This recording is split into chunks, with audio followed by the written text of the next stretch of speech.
everything went on fine. Everything went on fine, very well, by the grace of God. And lung pressure after the surgery came to normal. Yeah, yeah. It's very, very satisfying. Very satisfying. Really good. Okay? Now he's at the stable now. Okay? Not to worry, by the grace of God, everything will be fine. Okay.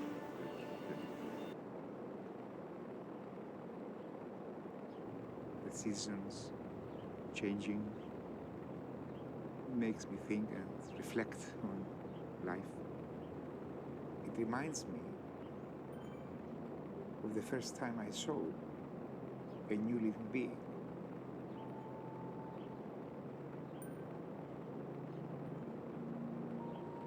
I looked at the screen and I saw the baby in the womb. The hands, the arms, the face, the head. You see life from birth. But of course, I also realize that life is accompanied often by death before birth. And a million questions arose in my own mind. How the baby grows inside the mother. How do things go wrong? And is there something that you can do to intervene?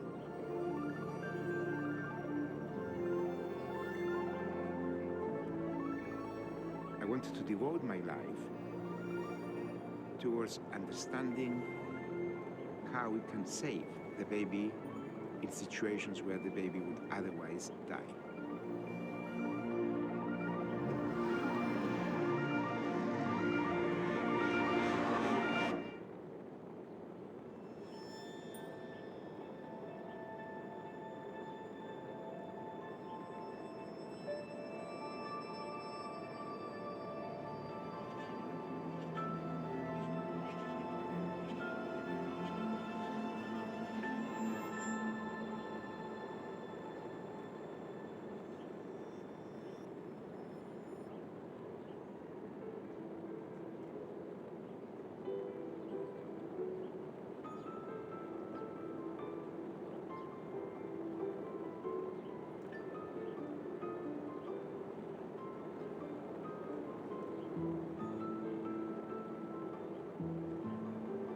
Kipros is a giant.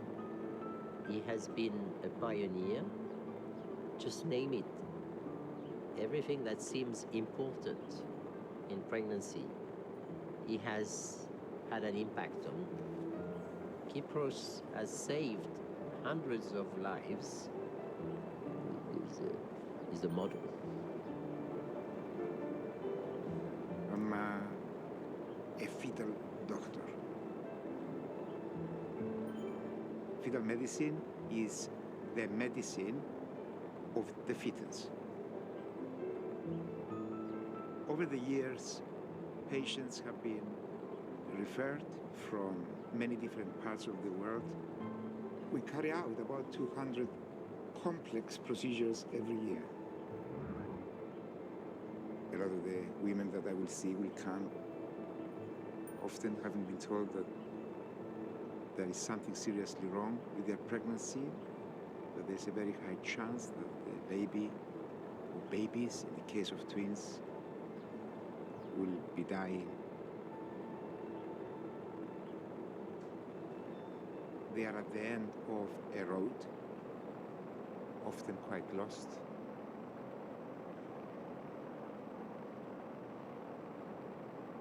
Daniela was referred from the fetal medicine unit in Newcastle. She was originally from Chile, and her husband is English. And this is their first pregnancy. We were trying, so I did the test. There's twins, and I was over the moon. I found that to be wonderful news. It was a brilliant moment.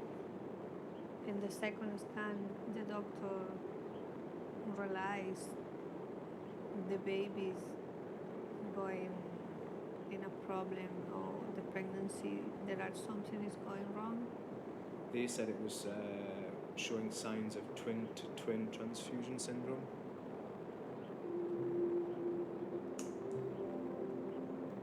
Twin-to-twin transfusion syndrome affects identical twins because they share the same blood supply. Twins are connected by blood vessels. One twin is getting most of the blood, but he's dying because his heart cannot cope. The other twin is dying because he's not getting enough blood. We need to use laser to cut the blood vessels that connect the two babies, so that each baby has its own blood supply.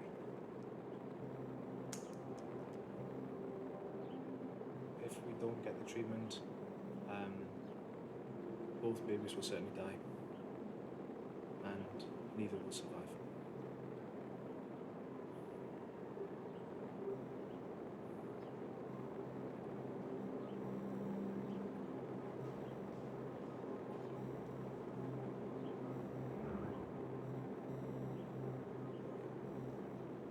You can see there really that this baby Yes.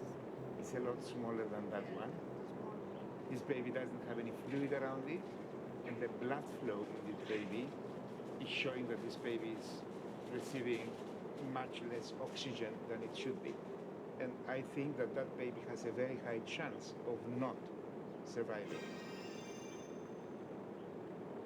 The big problem is that because they are connected, if that baby dies, then it can cause the death of the other one as well.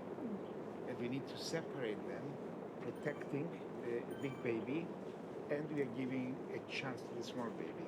But I think we need to be prepared that the small baby may not make it. I'm prepared for that. Thank you. So, we will do the laser, we have to do that. We need to do the procedure now. If we were to wait, both babies would die within the next few days. In normal surgery, of course, the patient is asleep. In this type of surgery, the patient is fully awake. This is the local anesthetic. And I encourage the woman to hold my arm. You hold your husband with that hand, and then you hold my hand there. Yes. Good. They immediately relax. From my perspective, that is a very simple gesture which engages them. We are undertaking the procedure together. The next bit is slightly uncomfortable for a few seconds. Right. Yeah? So feel pressure there. So you can break my arm if you want. And then 1, 2, 3, like that. And that's the worst bit over. If you look on the screen now, that's the tube inside there. Can you see that? That's a hollow tube, and the telescope will go through that, so you will feel nothing more. You okay now? Okay. This is the telescope. So you're looking on the screen there on the left.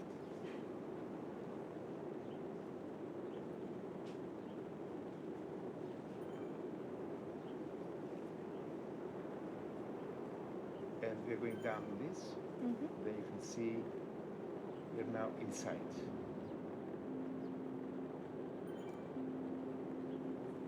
If we go there, you can now see the arm of the baby. This is the big baby.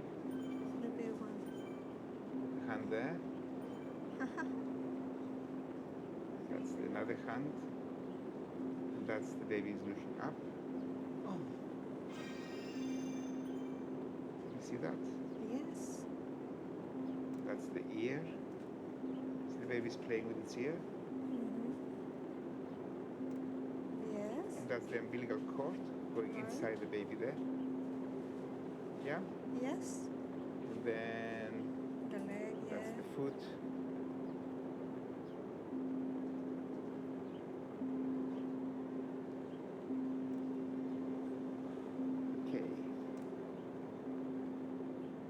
You see those are the blood vessels. You see this? Yes. You just need to work out which vessels go where. So you just need to follow those up, like the branches of a tree, yes? That's where they join. Mm-hmm. We look at the surface of the placenta to identify the blood vessels that connect the two babies. And then we pass a laser fiber. That is the laser fiber coming there. Can you see that? Yes. And we use this to burn the blood vessels that connect the two babies, sealing the blood vessels so that blood does not transfer from the one baby to the other. It doesn't hurt, does it? Mm-hmm. The parents participate.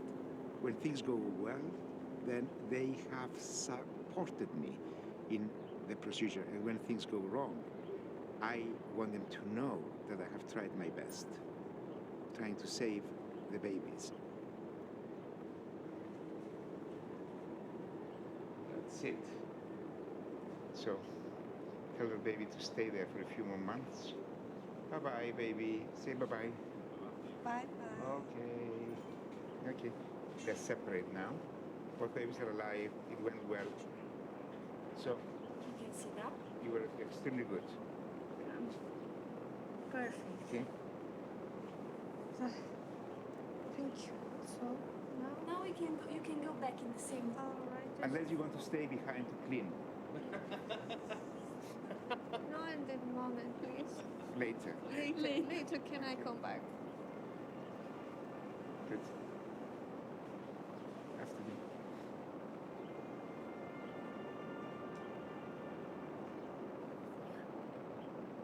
Seeing the baby is To watch really how is their life inside me at the moment. It's some magic. you're seeing so clearly, like the face, the body. You know, you're seeing the hands and the little chin and little feet and everything. Even though the babies aren't out, I love them to pieces already. You know, can't wait to hold them and be a dad. Really excited about that. You will be the best daddy.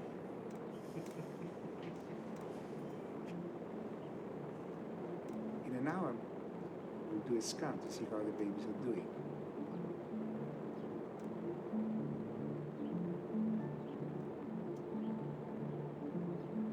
Kipros was, as a doctor, he was born with ultrasound.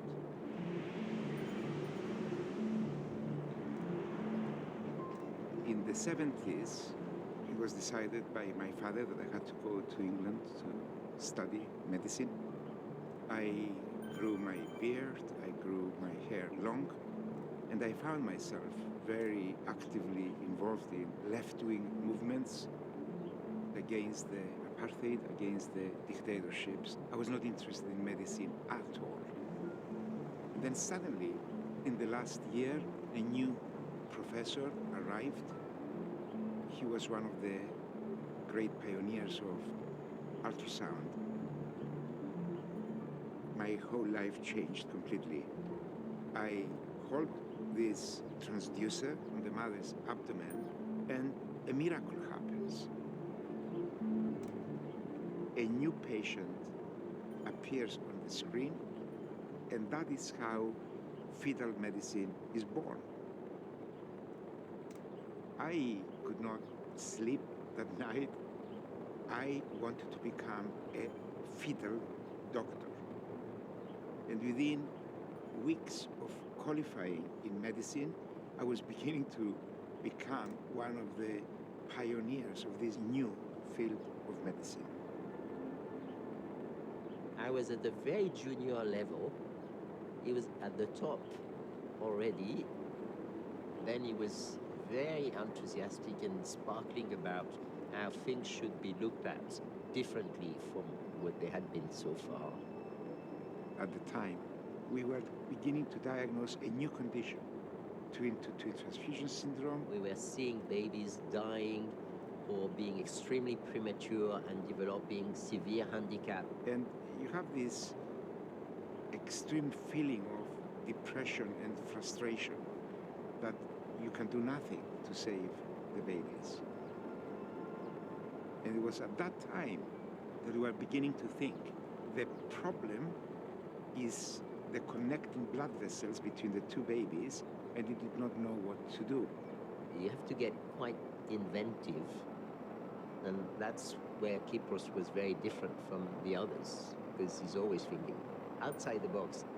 We came up with an idea that I should put the telescope inside the uterus and use laser. You just ask questions that no one would ask before, so you see things in with a different angle. And he said, yes, we'll do something. I remember clearly the parents. I can see them in front of my eyes now. This was 1992, and when I heard we were having twins, I couldn't wait to tell the world. And so, what? And I can remember being really shocked, you know, but obviously that sinks in and you think, oh, well, that's really good. We felt pleased as bunch. But when we went to have our 27-week scan, that was when they said the condition of the children was not very good. The condition is so grave that we'll have to deliver the babies this afternoon, really in order to save your wife. But given their condition, we do expect them to survive. But then the consultant said, look, I have a friend of mine who are trained with a King's College Hospital, who we could only really describe as mad Greek professor. So that was our only chance, really.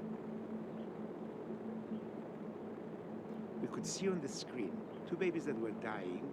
I expected the babies not to be alive for 1 or 2 days more. A very gloomy picture that was very realistic, because we could experience that in every case. And then I told them that we were thinking of doing something new. Kypros has got presence. He spoke and everyone listened to what he was saying. He knew what he was going to do and what the plan was. The patient was explained in details what was going to happen. I wanted to again make sure that I was not, because of my own desire to try something new, manipulating them in order to become my experimental animals. I trusted this man and he seemed to know what he was doing, and it was our one chance. We did not know whether that would work or not, but they said, you must try. They encouraged us. And I was just so proud that she was prepared to give it a go. The operation had never been done before. It was late. Various screens and monitors, and large box with a control panel and a foot pedal. What I later realised was a laser. Then goggles, because they didn't know how the laser was going to react, so we all had to wear those before anyone did anything. I was worried. I did not know how the procedure would go. I was terrified that the laser would just burst the vessels and would have a massive hemorrhage that could even put the mother at risk. Just before midnight, we introduced the telescope inside the uterus, and wow, an amazing picture. Blood vessels on the surface of the placenta. We recognized the patterns. They're having a constant conversation. You agree, yeah? This one is coming down from the donor, this one is going up from the recipient and things. And then you say, shall we now press the button? And I pressed. I wasn't sure whether the whole room would explode or not, whether we would have a massive hemorrhage and then watch the babies die in front of our eyes. But the miracle happened. The laser blocked the blood vessels. The babies are still alive, the mother is still alive, Eve is alive, and so am I, semi-alive. And then you have completed the operation, you say, wow, and you're beginning to breathe now, a sign of relief that this may have worked. In the subsequent weeks, the babies arrive and they do very well. So you know that you have now started a new procedure.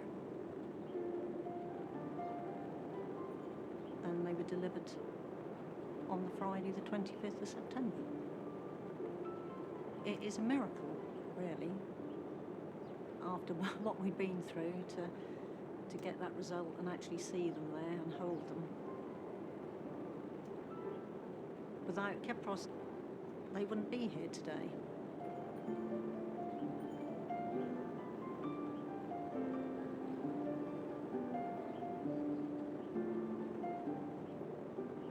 The surgeon who saved the lives of twin boys by operating on them while they were still in the womb has become their godfather. Professor Kypros Nikolaides saved the twins' lives with a world-first operation.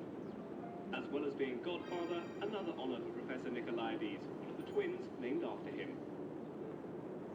Kypros, long time no see. Unbelievable. Good to see Lovely you. to see you. Yeah. And you. You haven't changed a bit. Of course not. None of you have. Brought the children to see you.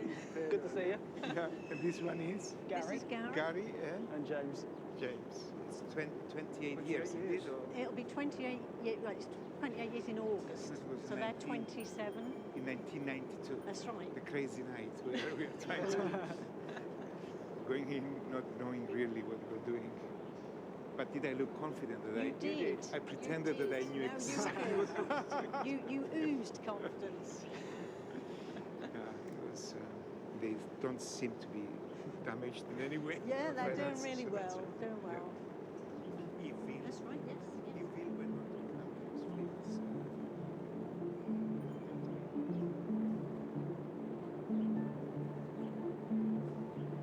After the first successful cases, there was some pressure from other centers criticizing heavily the laser procedure, saying that we were bombarding the placenta, causing more damage than good. The pressure was high. Pressure was high. it's clear. Kypros is a doer, and most people, when they face a doer and they feel they cannot compete on that ground, they become suddenly extremely conservative. But the skeptics just became silent. Laser surgery became the established method for the treatment of twin transfusion syndrome throughout the world. We have now reached 90% survival of at least one twin, where we started with the completely opposite figures of 90% death.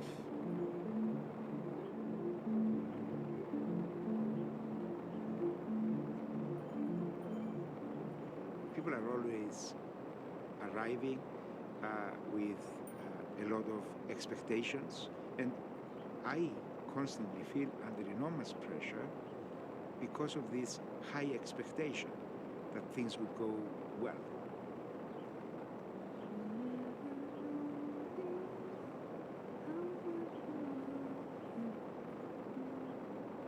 It's been about an hour since Daniela had the operation. My colleague Brindusha will do a scan to see whether the babies are still alive.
baby, that's well. But unfortunately, the small baby's heart has stopped. It's very sad. But it is exactly because I expected that baby to die any time that you had to separate in order to protect the other one. The other one is completely protected now and independent from it. I expect that over the next few weeks, the small baby will shrink up and become part of the placenta. I hope that the pregnancy then continues. Then you can deliver near term and go as far as it goes. One baby will survive. If you feel anxious tonight, you start wondering about the other baby, you can come back anytime tomorrow and you can do another scan. But that baby is protected. Will be alive. I thought so. See you tomorrow at 11. Okay. Thank you very much. Okay. Some people try the best.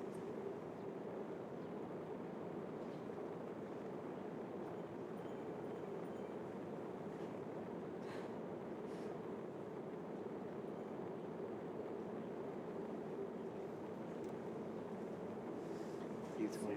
Yeah. Thank you. Thank you. Okay. Thank you. Bye. Thank you.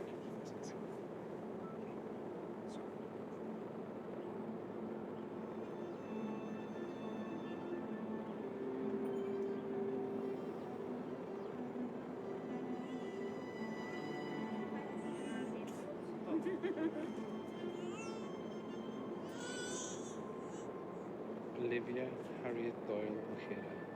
She was born at 1649 and weighs 3.58 kilograms.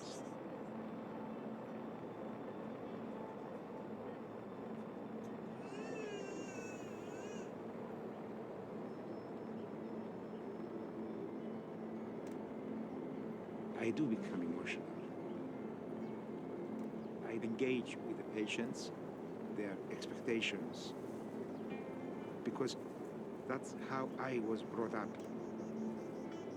So it takes me back home. My trip through life. I grew up in Cyprus. My father was a doctor. Maybe once a week, he would take me to the villages to see patients. I was quite young, 6 or 7 years old. He would go from village to village and stay.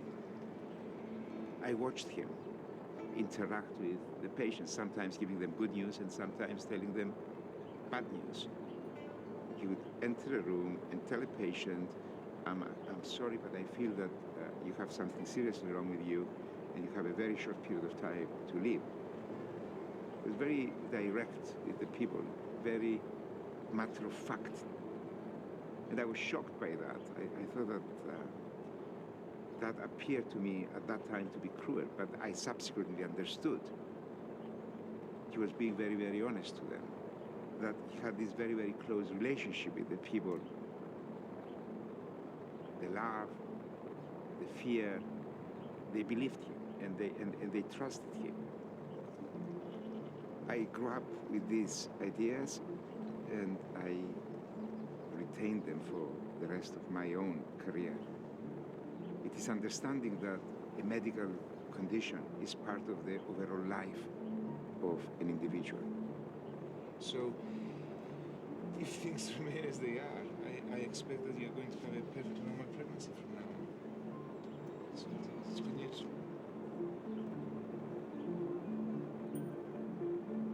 Over several decades, I have tried new things.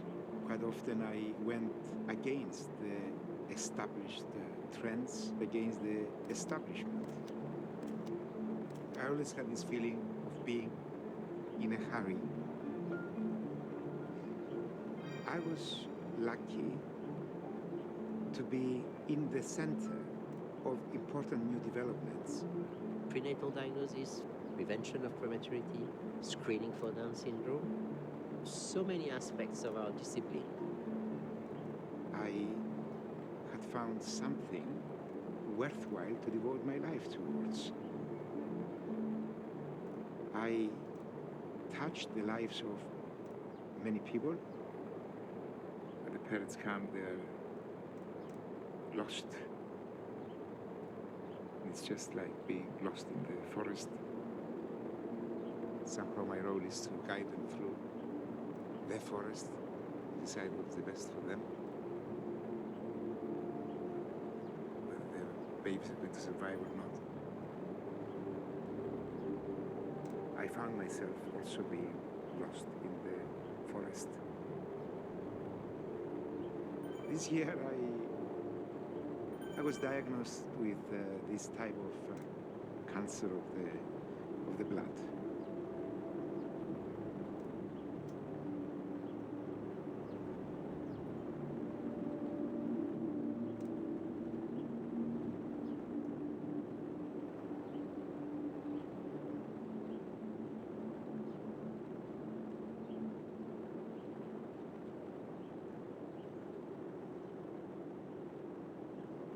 Although I deal with life and death on almost a daily basis, I somehow had this impression that I was immortal. I never had to think that I could die. I just felt that I would carry on forever. The condition that I have is one where you could live for several years. You need to have chemotherapy. There are modern methods of chemotherapy with minimum side effects. And this was very important to me, that I would be able to continue to work. So I would take some tablets once a week. I would have an injection. And soon after that, I go across into my own unit and I carry on seeing my patients. I try to put my problem on the side and focus on carrying on with my work. I would prefer to carry on working right up to the end. What matters in life, I think, is the intensity of life and how much you feel that you're fulfilling that life, not how long you will live.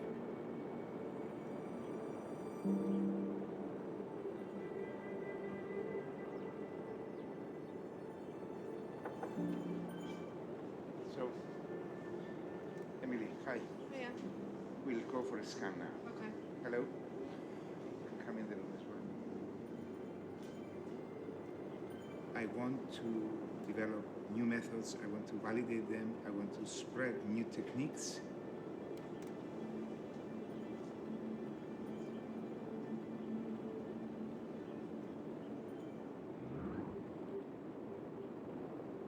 That's a cross-section through the baby's chest there. That white bit there is the lung. Then there's another mass in the chest, this grayish organ, that's the liver. And you can see that that is extending. Here it's extending into the chest. So it is a diaphragmatic hernia. Yes. The Emily has a baby with diaphragmatic hernia. This is a very serious condition, and it's one of the latest procedures I helped to establish. Can I explain to you? Yeah. Normally, that's the diaphragm. It separates what is in the chest from what is in the tummy. In the chest, normally, you have the heart in the middle. That's the heart. And on either side, you have a lung. Like that. Yeah? And under the diaphragm, we have the liver. It's a big hole in the diaphragm there. So the liver has gone into the chest. That forced the lungs on the other side. The lungs have been affected a lot. So as soon as the baby is born, and they clamp the umbilical cord, the baby needs to breathe himself, yeah. And it is at that time that if the lungs have not developed, the baby cannot survive. My best estimate of the chance of the baby surviving is somewhere in the region of 10%. We have two options really. We either carry on with the pregnancy and see what happens, or we found out that during the course of the pregnancy, the lungs of the baby produce fluid, water. And this water is coming out of the lungs through the trachea into the mouth and then around the baby. If we put a balloon there, we are blocking this fluid from escaping. It stays within the chest, within the lungs, and that stretches the lungs and it makes them grow. And also, by increasing the pressure within the lungs, we are actually also pushing the bits from the liver that have gone up downwards. I think that on the basis of what we have done so far,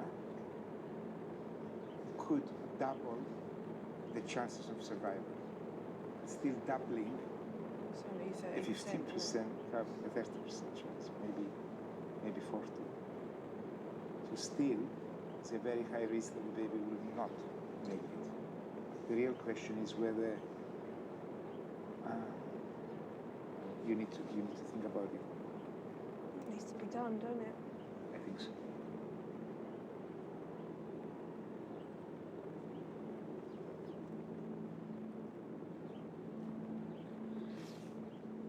Okay. You can ask me anything. How soon do you want to do it? Now. Now? The sooner the better. And your husband has promised me that if you behave, he will buy you some decent trousers as well.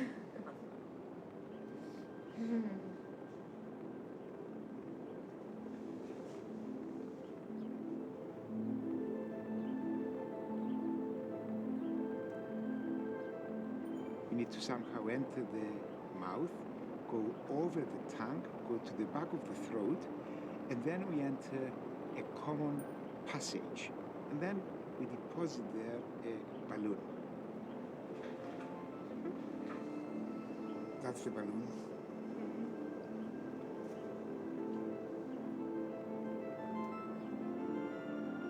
So, again, I want you to hold my arm.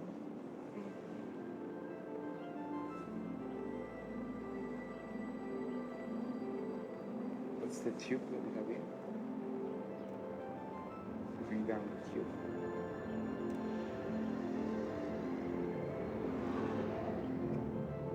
There's somewhere inside there. That's the baby's head, scalp there. See some of the hair. I need to work out where is the face. Now, I'm at the level of the eye now. That's the eye. Those are the eyelids. The eye is closed. I'm just looking at one eye there.